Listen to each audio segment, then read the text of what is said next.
بسم اللہ الرحمن الرحیم۔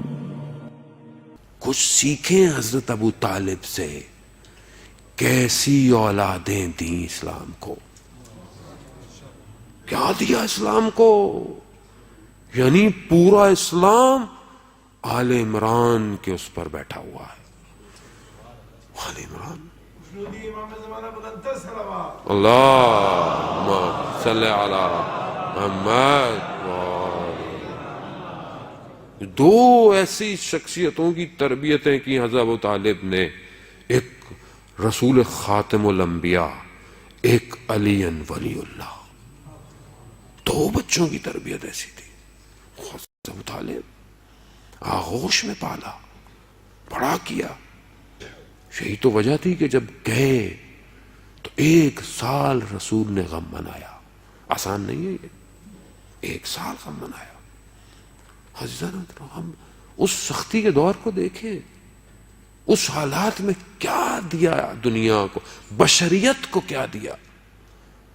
میں نے کیا دیا؟ میں بھی تو انسان ہوں نا، مگر میں انسان نہیں ہوں۔ میرے 2 آنکھیں 2 کان ہاتھ نہیں ہیں، میں سوچتا نہیں ہوں، فکر نہیں کرتا۔ کھانے میں تو میں اتنی سوچ لگتا ہوں کہ یہ نہیں کھانا، وہ نہیں کھانا، اس کا ذائقہ اچھا نہیں ہے، اس کا ذائقہ اچھا نہیں ہے۔ اور سننے اور بولنے اور کرنے میں یہاں پہ میں سائلنٹ ہوں۔ نہیں مولانا صاحب میرا کیا کام، میں تو مولانا صاحب بس، ہمیں کیا مولانا صاحب، دنیا میں ہونے میں جو ہو رہا ہے، روز قیامت بھی جب ہو رہا ہوگا تو پھر وہاں پہ مت بولیے گا کچھ، وہاں بھی یہی ہوگا، ہو رہا ہو ہونے دیجیے گا۔ عزیزان تھوڑا سا ہلیں، محنت کریں۔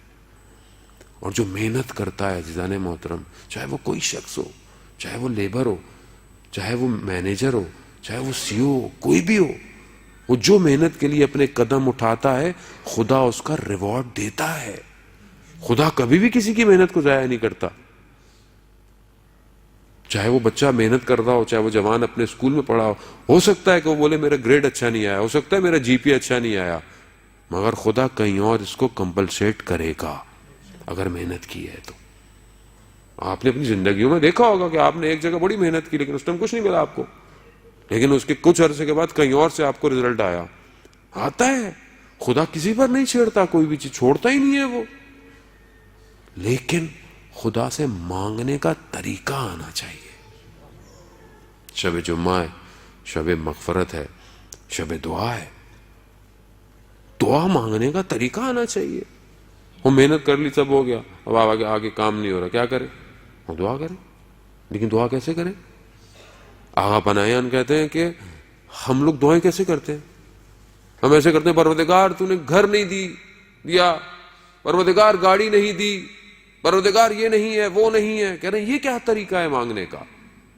یہ بے ادبی ہے اس کی ذات اقدس کی بارگاہ میں۔ مگر اگر آپ نے مجھ سے کوئی کام کرانا ہو یا میں نے آپ سے کچھ کام کرانا ہو تو میں پہلے کیا کروں گا؟ میں کہوں گا بڑا آپ کا شکریہ، آپ نے گھر پہ بلایا، پچھلی دفعہ جب آیا تھا آپ نے کھانا کھلایا، بہت شکریہ۔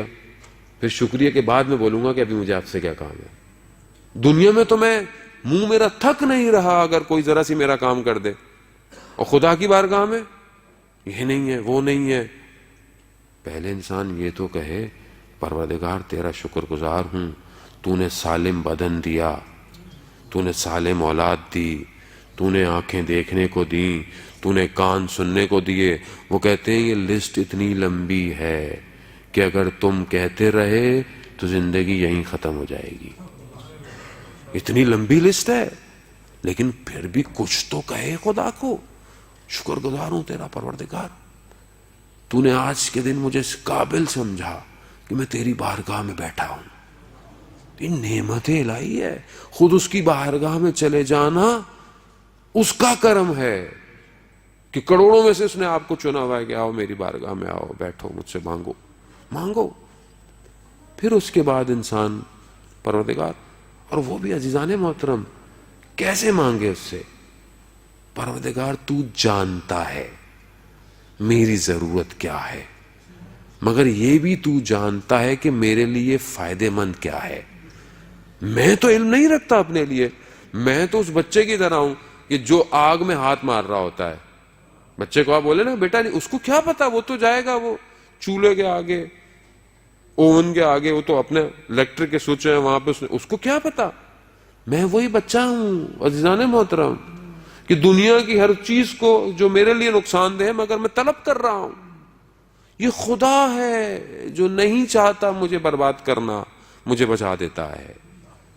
اور بعض اوقات مجھے کئی عرصے کے بعد وہ حکمت نظر آتی ہے کہ یہ میرا کام کیوں نہیں ہوا تھا.